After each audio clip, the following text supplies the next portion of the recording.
মুরসালিন একটা গোল করেছে, অনেকেই বলবেন সাধারণ গোল, যে এই গোল খুব একটা ভালো গোল না, ট্যাপ ইন করেছেন শুধুমাত্র। কিন্তু গোলটা যেখান থেকে তৈরি হয়েছে, মানে যেখান থেকে বলটা পেয়েছেন, নিজে পাস করেছেন, সেখান থেকে আবার রান করে এসে নিজে গোল করেছেন, এটা যদি হামজা করতো, সামিদ সোম করতো অথবা ফাহমিদুল করতো, আমরা হয়তো অনেক বড় করে দেখাতাম।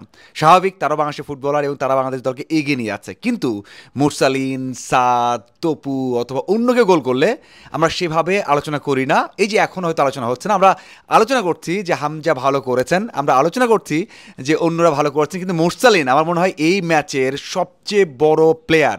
এবং যেভাবে গোলটা করেছেন, আপনি যেটা দেখবেন লাস্ট মোমেন্টের গোলটা কিন্তু যেখান থেকে তৈরি হয়েছে সেটা ছিল খুবই ক্রুশিয়াল।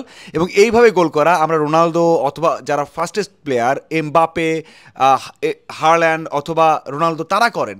সো হয়তো হাসবেন, হয়তো বলবেন ভাই কী বলছেন, এক গোল করেছে জিতেছে, কিন্তু যদি যারা দেখবেন হাইলাইটস তারা বুঝবেন।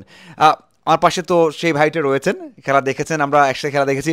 ভাই আমি যে বললাম আমি কি খুব বেশি বলে ফেলেছি? একদমই না। এখানে দুটো জিনিস দেখার আছে, দুটো জিনিস নিয়ে আমাদের আলোচনা করতে হবে। প্রথম কথা হচ্ছে যে মোরসালিন ওই সময় যে মাথা ঠান্ডা রেখে বলটা যে ঠিকমতো ডেলিভারি করতে পারলো, কারণ ওখান থেকে কিন্তু ভারতের যে গোলরক্ষক সে কিন্তু সামনে চলে এসছে, সাথে মোরসালিন কিন্তু ভারতের একজন ডিফেন্ডার। সেখানে তার মাথা ঠান্ডা রেখে বলটা দুই পায়ের ফাঁক দিয়ে দেওয়া, এটা একটা বিশাল কৃতিত্ব। আর ভাইয়া ওই যে রান করে আসা, মানে এক হচ্ছে পাস করলো, রাকিব ফরওয়ার্ড ছিল, সেখান থেকে পাস রান করে এসে আবার বলটা নেওয়া, বা উনি মানে বুঝতে পেরেছেন বলটা আসতে পারে। হ্যাঁ অবশ্যই, এটা তো এইটা যে বুঝতে পারাটা, এটা তো একটা বিশাল কৃতিত্ব। আর আবারও বলতে চাই রাকিবের যে পাসটা, কারণ রাকিব কিন্তু অ্যাসিস্টটা যেটা করলো ডান দিক থেকে ফ্লিক করলো, সেই বলটা কিন্তু দুর্দান্ত ছিল, সে অতুলনীয় একটা বল দিয়েছে, কারণ সে কিন্তু পড়ে গেছে বলটা দেওয়ার সময়, আর মোরসালিন দৌড়ে এসছে। এবং এখানে একটা ছোট্ট ভুল ছিল ভারতের গোলকিপারে, সে একটু দ্বিধান্বিত ছিল, আমি কি পিছনে থাকবো, কারণ ওর সাথে একটা ডিফেন্ডার আছে, আমি কি সামনে যাব। মোরসালিন ওই সুযোগটাকে ওই মুহূর্তে, এটা তো একটা সেকেন্ডের 10 ভাগের 1 ভাগ হতে পারে, সে যে কাজে লাগিয়েছে, এই জন্য। রাইট। তবে এই বারবার ওটা আমার চোখে ভাসছিল যে আসলে অন্য কেউ হলে হয়তো, বা বাংলাদেশ যদি, আমরা সবসময় বলি যে মুস্তাফিজকে কেন খেলায়, অনেকে বলা হয় যে সিন্ডিকেটের প্লেয়ার বা বসুন্ধরায় খেলেছেন সেই জন্য, কিন্তু এমন একটা গোল, মানে 23 বছর বা 22 বছর একটা আক্ষেপ পূরণ করার একটা গোল, এবং এইভাবে করা, সেটা অবশ্যই অনেক দিন মনে রাখার মতো বিশাল ব্যাপার। কারণ মোরসালিন নিজেও মনে রাখবে, কারণ তার গোলে বাংলাদেশ এত বছর পরে, প্রায় 2 যুগই বলা যায়, ভারতকে হারালো দেশের মাটিতে। এটা বিশাল একটা অর্জন, কারণ কাগজে কলমে ভারত কিন্তু আমাদের সবচেয়ে বড় প্রতিদ্বন্দ্বী ফুটবল খেলায়।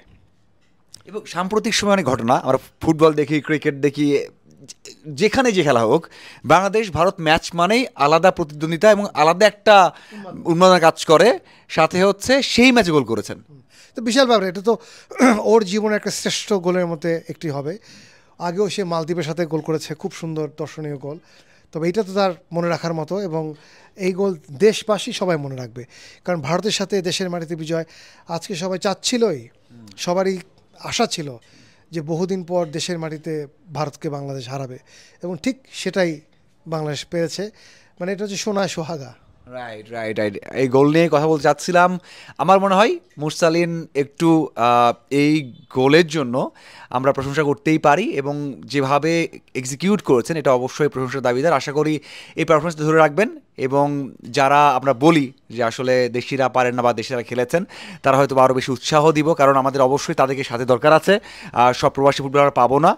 সেদিক থেকে তপু হোক, সেখানে মুরসালিন হোক, অথবা সাদ, তাজ, যারাই হোক, ভালো খেলুক, ভালো খেলেই দলে থাক, সেই প্রত্যাশা আমরা করি। ধন্যবাদ সবাইকে।